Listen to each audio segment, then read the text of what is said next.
حکایت نمبر 15 عاشق رسول صلی اللہ علیہ وآلہ وسلم۔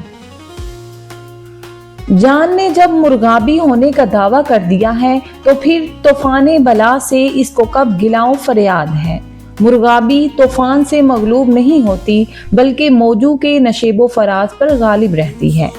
اسی طرح جان عاشق طوفان و حوادث سے متاثر ہوئے بغیر اپنے دلبر کی یاد میں مست رہتی ہے۔ عاشق صادق محب رسول صلی اللہ علیہ وآلہ وسلم حضرت بلال رضی اللہ تعالیٰ عنہ ازلی سعادت مندوں میں سے تھے۔ آپ رضی اللہ تعالیٰ عنہ امیہ بن خلف نامی ایک یہودی کے غلام تھے۔ امیہ کی اسلام دشمنی یہ کب برداشت کر سکتی تھی کہ اس کا زر خرید غلام مسلمان ہو گیا ہو۔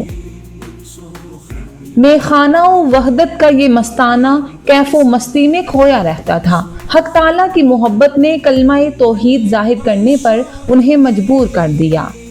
جان عاشق نے جب محبوب کے ہاتھ میں خنجر عشق دیکھ لیا تو بے خوف و خطر مقتل کی جانب دوڑ پڑی۔ اے محبوب حقیقی، آپ رضی اللہ تعالیٰ عنہ کی یاد میں نعرہ ہائے عشق مجھے اچھے لگتے ہیں اور قیامت تک اے محبوب اسی طرح مستانے نعرے لگانا چاہتا ہوں۔ سربریدہ عشق کے حق کے سامنے اگر 100 ہندگے بھی ہوں، اس کے درد عشق کے سامنے ان کی حیثیت ایک مذاق سے زیادہ نہیں۔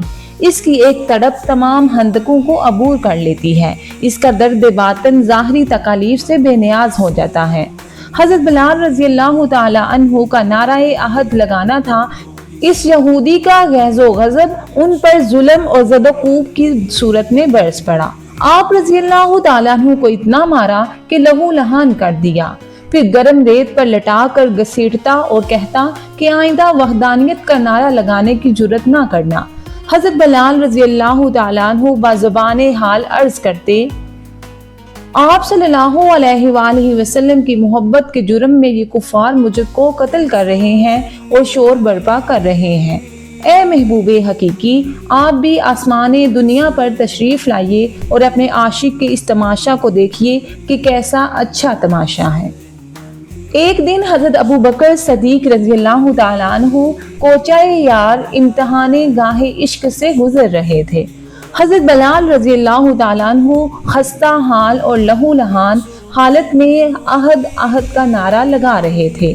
عاشق کی آواز میں حضرت ابو بکر صدیق رضی اللہ تعالیٰ عنہ کو بوئے محبوب حقیقی محسوس ہوئی، جس سے آپ رضی اللہ تعالیٰ عنہ محو لذت ہو گئے۔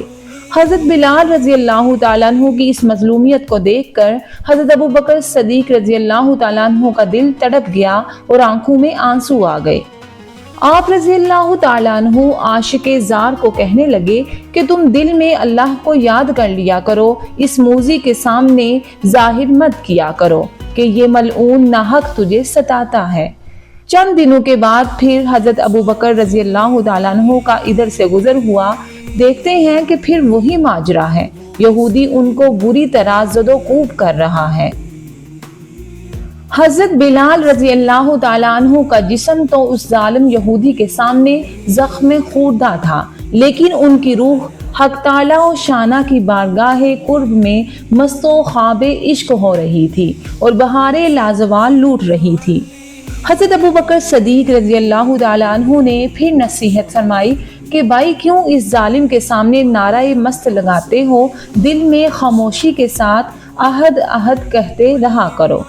حضرت بلال رضی اللہ تعالیٰ عنہ نے عرض کیا، اچھا پھر میں توبہ کرتا ہوں کہ اب آپ رضی اللہ تعالیٰ عنہ کے مشورہ کے خلاف نہ کروں گا۔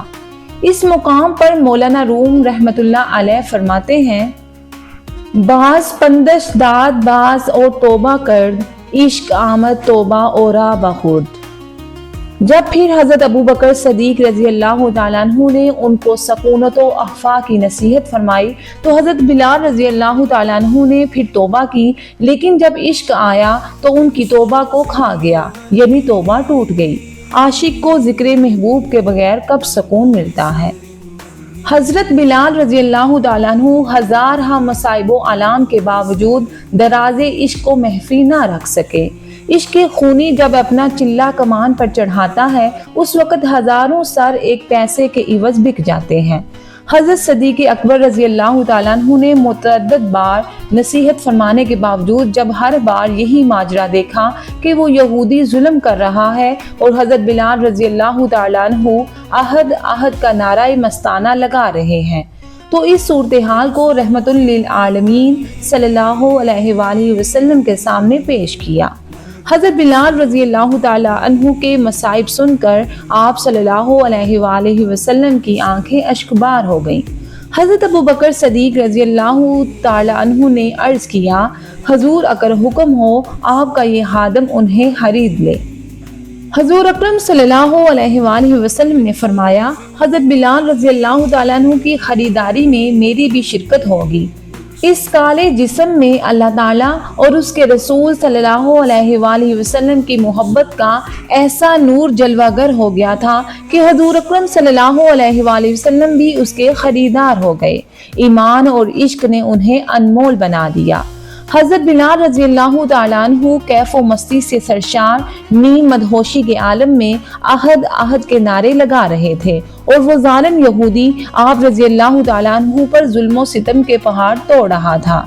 حضرت ابوبکر صدیق رضی اللہ تعالیٰ عنہ نے فرمایا، یہ کالے رنگ والا حبشی غلام مجھے دے، یہ سفید فام اور خوبصورت غلام قسطاس جس کی قیمت کئی ہزار دینار ہے تم لے لو۔ اس یہودی نے غلام کے ساتھ رقم بھی مانگی۔ حضرت ابوبکر صدیق رضی اللہ تعالیٰ عنہ نے اسے منہ مانگی رقم ادا کی اور حضرت بلال رضی اللہ تعالیٰ عنہ کو ساتھ لے کر بارگاہ رسالت مآب صلی اللہ علیہ وآلہ وسلم میں حاضر ہوئے۔ حضور اکرم صلی اللہ علیہ وآلہ وسلم نے اپنے عاشق زار کو آغوش رحمت میں لے لیا۔ ہجر و فراق کے لمحے بیت گئے۔ بلال رضی اللہ تعالیٰ عنہ کی پیاسی جان نے جو لطف اس وقت محسوس کیا اس کا اندازہ کون لگا سکتا ہے۔ دکھ درد کے ماروں کو غم یاد نہیں رہتے، دکھ درد کے ماروں کو غم یاد نہیں رہتے، جب سامنے آنکھوں کے غمخوار نظر آئے۔ حضور اکرم صلی اللہ علیہ وآلہ وسلم کی آنکھوں میں محبت کے آنسو تھے اور فرمانے لگے، اے صدیق رضی اللہ تعالیٰ عنہ، کیا میں نے تجھے کہا نہیں تھا کہ مجھے بلال رضی اللہ تعالیٰ عنہ کو آزاد کرانے کے شرف میں شریک کرنا؟ تو نے اس کو کیوں تنہا خریدا، اے پاکیزہ فطرت آدمی؟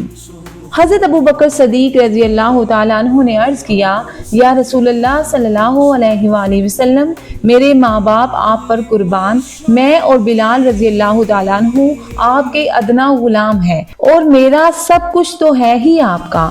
میں حضرت بلال رضی اللہ تعالیٰ عنہ کو آپ صلی اللہ علیہ وآلہ وسلم کی خدمت اقدس میں پیش کرتا ہوں، آپ صلی اللہ علیہ وآلہ وسلم قبول فرمائیں۔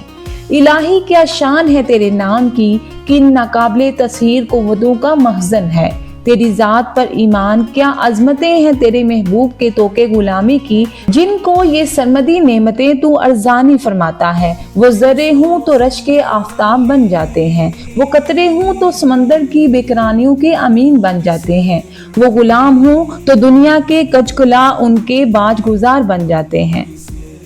بجھ گئیں جس کے آگے سبھی مشعلیں، شمع وہ لے کر آیا ہمارا نبی۔ کون دیتا ہے دینے کو منہ چاہیے، دینے والا ہے سچا ہمارا نبی۔ غم زدوں کو رضا مزدہ دیجیے کہ ہے بے قصوں کا سہارا ہمارا نبی۔ اس حقائق کا درس حیات کچھ یوں ہے، حضور اکرم صلی اللہ علیہ وآلہ وسلم کی محبت میں اگر جان بھی چلی جائے تو یہ گھاٹے کا سودا نہیں۔ دین کے راستے میں جب مشکلات آئیں تو ہمیں حضرت بلال رضی اللہ تعالیٰ عنہ جیسی ہستیوں کی زندگی پر نگاہ ڈال لینی چاہیے۔